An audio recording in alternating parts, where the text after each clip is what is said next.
So when I think about English, the only thing that really comes to mind is that people dread essays. Amongst my peers, English was seldom a favorite subject, and I think it's fair to say that that's common sentiment.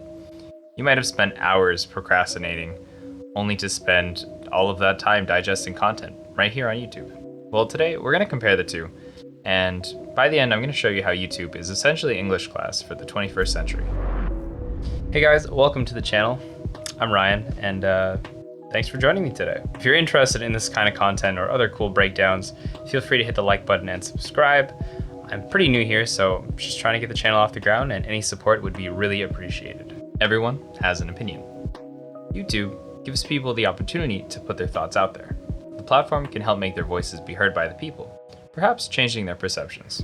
Now, YouTube has an amateur quality to it, but that's not necessarily a bad thing. It speaks to its authenticity. All sorts of individuals are out there speaking about what makes them passionate. Because it doesn't scream of commercial television, it's more relatable, and in some cases more convincing, which I would argue is a large part of the English curriculum. So I was searching the internet and I found that Luther College has a little manifesto about the goals of their English program, whether it be for English majors or minors. I chose this source specifically because they're an EDU website. Number 1 is to become a more sophisticated reader. Of course, just being able to comprehend better. Goal number 2 is to become a better, more flexible writer, essentially being able to write on the level that you read.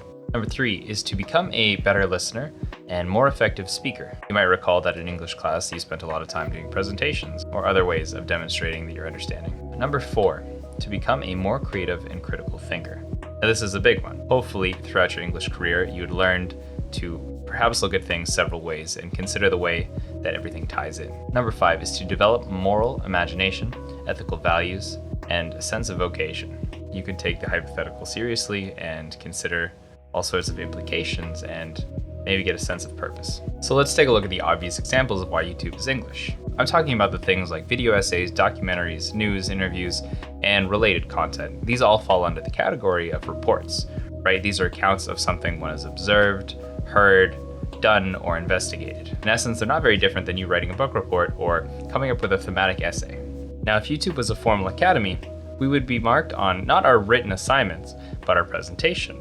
Our ability to captivate, entertain, and persuade an audience would be directly related to our grade, just like when we're giving reports in an English class. Our likes and views would give us a good indication of our grade, while our subscribers would give us basically our known reputation with the teacher. And as we strive to improve our content, we'd be focused on effective speaking and more flexible writing, hopefully becoming critical thinkers and really pushing the boundaries of what we can do. Basically everything that English class tried to teach you, but probably failed at least in some cases. Now, of course, YouTube isn't all just reviews and reports. There's an entire creative genre which focuses on art and entertainment.